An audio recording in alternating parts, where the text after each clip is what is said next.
Last January, we took a look at games that went MIA, revealed and paraded around only to go suddenly quiet, and we're doing it again this year. Fortunately for us, many of last year's games returned to the light of day. We've seen more of the next Mirror's Edge, Crackdown, Gears of 4, and Scalebound, Cliffy B's new project, the Shin Megami Tensei Fire Emblem crossover, and even Kingdom Hearts 3. Other games like Silent Hills have gone the way of the dodo. Even so, there's still plenty left in limbo. Here's what we're thinking about now.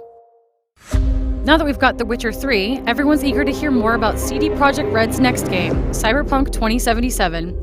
Announced back in 2012, Cyberpunk is a mature-toned RPG set in a dystopian future based on designer Mike Pondsmith's Cyberpunk tabletop games. We don't know much about the game other than that, and developers have been unwilling to talk about it, citing a focus on The Witcher 3's expansions as the reason. When we last spoke to them, they said that until the dust settles, which we assume means when they're completely done with The Witcher, they'll talk about Cyberpunk 2077. And with another year of expansions planned for Geralt's adventures, we're betting things will be silent until 2017. We're not really sure what's going on with MMORPG EverQuest Next after its developer, Sony Online Entertainment, was sold off by its parent company. Now known as Daybreak Game Company and no longer under the direction of longtime SOE CEO John Smedley, the studio has been generally mum about a potential release. Last year, Daybreak announced that they'd be focusing less on next creation-focused companion game called EverQuest Next Landmark, and instead pour all their resources into Next itself. Unfortunately, when GameSpot asked, the team had no updates for us at this time. Here's another game we've known about for years and haven't seen hide nor hair of, Tekken Cross Street Fighter. The opposite of 2012's Street Fighter Cross Tekken, this new game would focus on the 3D fighting style of the Tekken series. It was announced at San Diego Comic-Con back in 2010, there was a character poll on the Tekken Facebook page in 2012, and that's it. At Comic-Con again in 2014, producer Katsuhiro Harada told fans to please relax, Tekken Cross Street Fighter was definitely still in development.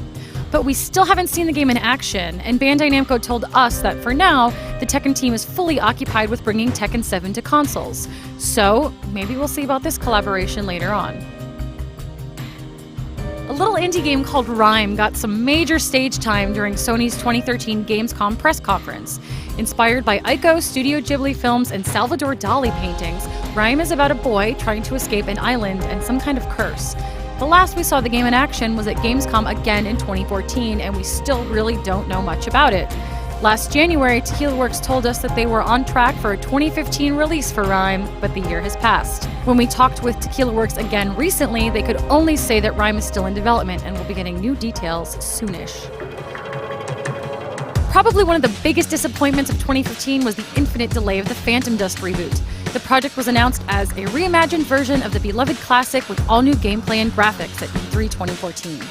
In February 2015, developer Darkside Games closed its doors when Microsoft pulled funding for Phantom Dust. But Microsoft swears the game is still in development, just not the version Darkside was working on. A representative from Microsoft told us that they were, quote-unquote, still evaluating the right approach for the reboot. Dead Island 2 was introduced at E3 2014 with a spring 2015 release date. In the works with Jaeger Development, while Techland was busy with Dying Light, Dead Island 2 would take place in California and feature 4 playable characters and an 8-player co-op.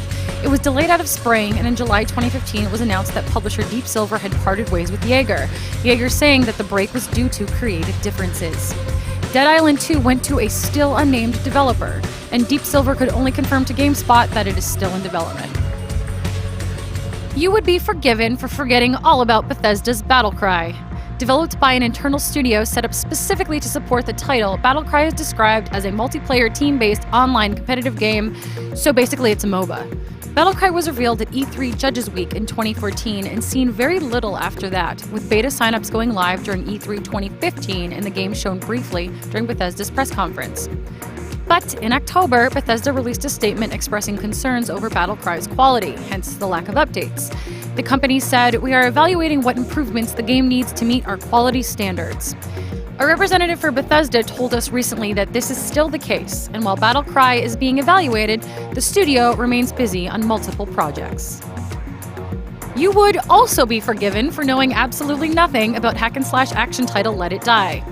Remember back in April 2013 when Goichi Suda, or Suda51 as we know him, revealed the Lily Bergamo project? Let It Die seems to be the new iteration of this game, an extreme action game, as Suda describes it, with a focus on death. When you die in your game, your avatar will appear as an enemy in others' games. Kinda cool, right? You'd think, but we haven't seen the game in action yet. Lily Bergamo was reintroduced as Let It Die during Sony's E3 2014 press conference, and the game is slated to launch sometime this year. I talked to publisher Gung Ho Online Entertainment, and they got back to me with words from Suda himself. He said, quote unquote, "Don't worry, it's coming soon." This one's really disappointing. Capcom's dungeon crawler Deep Down is a special case on this list, because while we've seen a trickle of information about this game from Japanese sources, we haven't heard anything on an international release, which is odd, considering the game was announced as a PlayStation 4 exclusive during a 2013 event debuting the PS4 hardware in New York City, United States. Yoshinori Ono is heading the project, which will launch as free-to-play and borrows boss fighting elements similar to From Software's Souls series.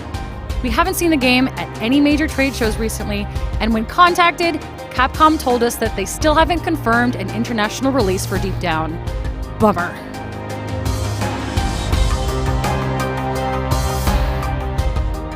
Another intriguing indie fallen off the radar is the still untitled project from Hazelight, a new studio helmed by Brothers: A Tale of Two Sons director and writer Yosef Fares. The studio is operating under EA's publishing label, and all we've seen of the game is a teaser of two men in a dark boxcar shown at the 2014 Game Awards. Recently, I sat down with Fares, and he said that while the game is coming along nicely, he knows for sure it will not be released until 2017. It's still early in the year, so hopefully we'll still hear about games like Deep Down and Rime soon. After all, we're in one of the only industries where, in terms of marketing potency, silence is not golden at all.